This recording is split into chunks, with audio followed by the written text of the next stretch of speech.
자, 여러분 안녕하세요. 국제경제학의 바이블 폴 크루그먼 교과서를 쉽고 재미있게 풀어드리는 경제학 짱박사입니다. 오늘은요, 마치 한 편의 경제 추리소설 같은 이야기를 해볼까 합니다. 바로 브레턴 우즈 체제와 미국의 대외균형 문제입니다.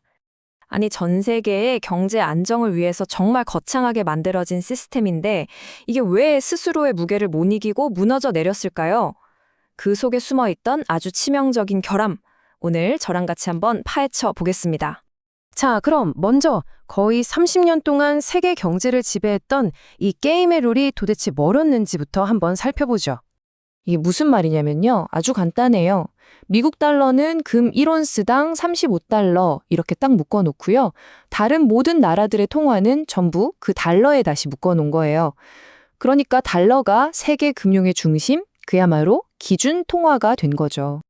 네, 달러는 곧 금이다. 이 약속 하나가 2차 세계대전 이후에 전 세계 무역과 경제 안정에 아주 튼튼한 기반이 되어졌습니다. 하지만 동시에 이게 미국한테는 엄청난 부담, 일종의 황금 족쇄가 되기도 했어요. 바로 이 엄청난 부담 속에 이 시스템 전체를 뒤흔들 수 있는 핵심적인 모순, 그러니까 아주 치명적인 결함이 숨어 있었던 겁니다. 이걸 바로 트리핀 딜레마라고 부릅니다. 경제학자 로버트 트리핀이 딱 짚어낸 건데요. 이 시스템 가만 보니까 자체적으로 폭발하게끔 설계되어 있네 하고 간파했던 거죠.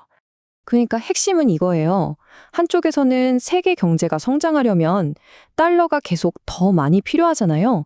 근데 다른 한쪽에서는 미국이 가진 금의 양은 한정되어 있단 말이죠. 달러를 찍으면 찍을수록 이거 진짜 나중에 금으로 바꿔주긴 하는 거야?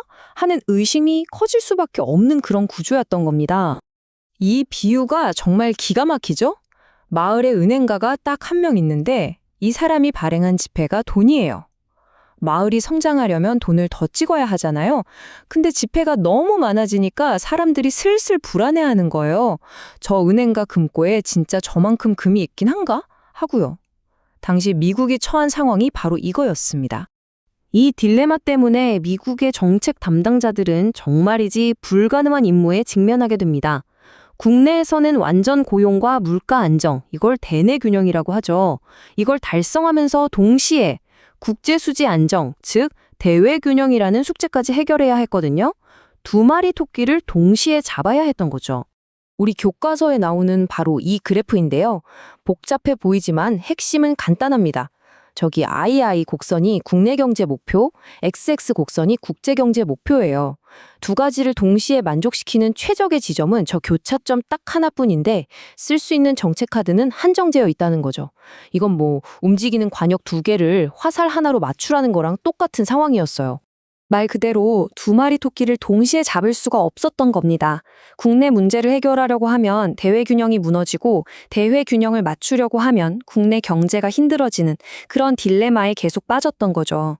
자, 그런데 1960년대 후반에 이 시스템의 심장부라고 할 수 있는 미국 경제가 감기에 걸리기 시작합니다. 미국이 재채기를 하니까 어떤 일이 벌어졌을까요? 이 데이터 한번 보시죠. 맨 아랫줄이 미국인데요. 1968년을 기점으로 인플레이션율이 확 치솟는 게 보이실 겁니다. 이게 베트남 전쟁 자금이랑 국내 사회 프로그램 때문에 돈을 너무 많이 풀어서 그랬어요. 문제는 이 인플레이션이 미국에서 끝나지 않았다는 겁니다. 모든 통화가 달러에 묶여 있다 보니까 미국의 인플레이션이 마치 전염병처럼 독일, 프랑스, 영국 할 것 없이 전 세계로 쫙 퍼져나간 거죠. 고정환율제가 일종의 파이프라인 역할을 한 거예요. 다른 나라들은 자기네 통화 가치가 오르는 걸 막으려고 울며 겨자 먹기로 자국 돈을 찍어서 미국 달러를 사들여야만 했거든요. 그러다 보니 미국의 인플레이션을 그냥 그대로 수입해버린 꼴이 된 겁니다. 이 그래프가 바로 그 함정을 보여주고 있어요. 미국발 인플레이션 때문에 해외 물가, 즉 P스타가 오르니까 독일 같은 나라들이 원래 맞추려고 했던 균형점 자체가 막 이동해버리는 거예요. 이건 뭐 축구하는데 갑자기 골대를 옮겨버리는 거랑 똑같은 거죠. 정말 답이 없는 상황이 된 겁니다. 자, 이렇게 인플레이션은 계속 치솟고 달러를 금으로 바꿔줄 거라는 신뢰는 바닥으로 떨어지고 결국 시스템은 붕괴 직전까지 내몰리게 됩니다. 붕괴는 시간 문제였죠. 결국 압박을 견디지 못한 닉슨 대통령이 1971년에 폭탄 선언을 합니다. 더 이상 달러, 금으로 안 바꿔줘. 이게 바로 닉슨 쇼크입니다. 이 한마디로 황금 족쇄는 끊어졌고 1973년에 브레턴 우즈 체제는 공식적으로 막을 내리게 됩니다. 그리고 우리가 아는 변동 환율제의 시대가 열린 거죠. 자, 그렇다면 우리는 이 거대했던 시스템의 극적인 붕괴로부터 어떤 교훈을 얻을 수 있을까요? 핵심만 한번 정리해 보겠습니다. 정리하자면 첫째, 태생적인 결함인 트리핀 딜레마가 있었고요. 둘째, 고정환율자 때문에 한 나라의 문제가 모두의 문제로 번지는 인플레이션 전염이 있었습니다. 그리고 마지막으로 미국이 자기 나라 경제도 챙기면서 전 세계의 기준점 역할까지 하는 건 애초에 불가능한 미션이었다는 거죠. 정말 위대한 실험이었지만 그 안에 스스로 파멸할 수밖에 없는 씨앗을 품고 있었던 셈입니다. 그렇다면 이런 질문을 던져볼 수 있겠죠.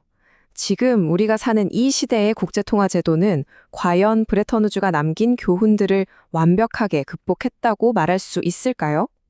한번 곰곰이 생각해 볼 문제인 것 같습니다. 오늘 내용은 여기까지입니다. 다음 시간에 더 흥미로운 경제 이야기로 다시 뵙겠습니다. 감사합니다.